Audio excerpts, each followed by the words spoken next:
ভারতের বৃহত্তম red light area, যেখানে বর্তমানে কাজ করেন প্রায় 1 লাখেরও বেশি যৌনকর্মী। এটি এশিয়ার মধ্যে বৃহত্তম নিষিদ্ধ পল্লী, যা উত্তর কলকাতার মার্বেল প্যালেসের উত্তরে এবং শোভাবাজার ও ব্রিডেন স্ট্রিটের সংযোগস্থলের নিকটে অবস্থিত। আমি দেবায়ন ত্রিপাঠী, আর আজকে জানব সোনাগাছির ইতিহাস এবং বর্তমানে দ্রুত গতিতে ছড়াতে থাকা সেক্সুয়াল টার্মিনেটেড ডিজিজ এইডস নিয়ে। সোনাগাছির ইতিহাস চালু হয় বাঙালি বাবু সম্প্রদায়ের লোকের দ্বারা।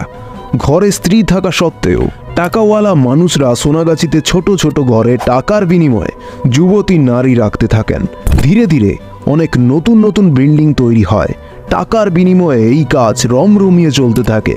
ব্রিটিশ সরকারের অধীনে কলকাতা এক গুরুত্বপূর্ণ বাণিজ্যিক এলাকায় পরিণত হয়। তখন লোক সংখ্যাও বাড়তে থাকে টাকার বিনিময়ে যৌন মিলনের সংখ্যা। ইংরেজদের যুবক ছেলেরা ক্ষমতার অপব্যবহার করে অল্প বয়সী ভারতীয় মেয়েদের ধরে আনে সোনাগাছিতে।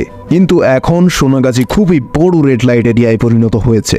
এখানে কার্যরত মহিলাদের মধ্যে কেউ এসেছেন অভাবের তাড়নায়, আবার কেউ এসেছেন স্বেচ্ছায়। কিন্তু এখানে কার্যরত মহিলাদের সবার ক্ষেত্রে সমাজে বাজেভাবে যৌনকর্মী ট্যাগ তাদের জীবনের সাথে যুক্ত হয়। তাই তারা চাইলেও সেই কাজটি ছাড়তে পারেন না। সবাই যৌনকর্মী বলে আখ্যায়িত করেন। এমনও ঘটেছে, প্রেমের অভিনয় করে অনেক ছেলে বহু টাকার বিনিময়ে বিক্রি করে দিয়েছে তার প্রেমিকাকে। সোশ্যাল মিডিয়ায় আলাপ হয়েছিল, নাবালিকা প্রেমিকাকে বিয়ের প্রলোভন দেখিয়ে 37,000 টাকার বিনিময়ে সোনাগাছিতে বিক্রি করে দেয়। প্রতি বছর নেপাল, থাইল্যান্ড, ভোপাল, মালয়েশিয়া সহ আরো অনেক দেশ থেকে মহিলারা সোনাগাছিতে আসেন যৌনকর্ম করার জন্য। যৌনকর্মীরা প্রতিদিন বহু মানুষের সাথে যৌনকর্মে লিপ্ত হন, ফলে তাদের শরীরে ঢোকে বিভিন্ন ধরনের রোগ জীবাণু। এর মধ্যে উল্লেখযোগ্য এইডস, যা হিউম্যান ইমিউনোডেফিসিয়েন্সি ভাইরাস বা HIV ভাইরাস দ্বারা সংক্রমিত হয়।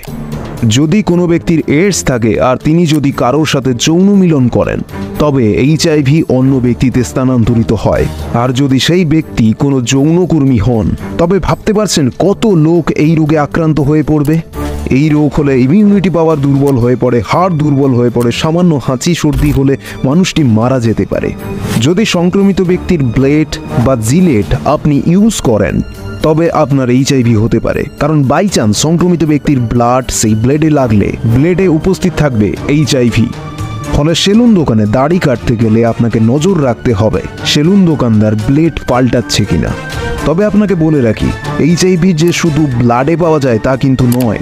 বীর্য, স্ত্রীজনীর তরল, মাতৃদুগ্ধ প্রভৃতির মাধ্যমেও সংক্রমিত হতে পারে।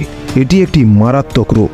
এইডসের প্রাথমিক লক্ষণ হলো ওজন হ্রাস, দীর্ঘস্থায়ী জ্বর, ঘাম, ফোলা লিম্ফ নোড, ঠান্ডা লাগা, দুর্বলতা এবং ডায়রিয়া হতে পারে। শুধু 2021 সাল অনুযায়ী সরকারি নথিতে প্রায় 6,50,000 মানুষ HIV দ্বারা মারা গেছেন, আর এই মৃত্যুর সংখ্যা অনেক বেশি হতে পারে।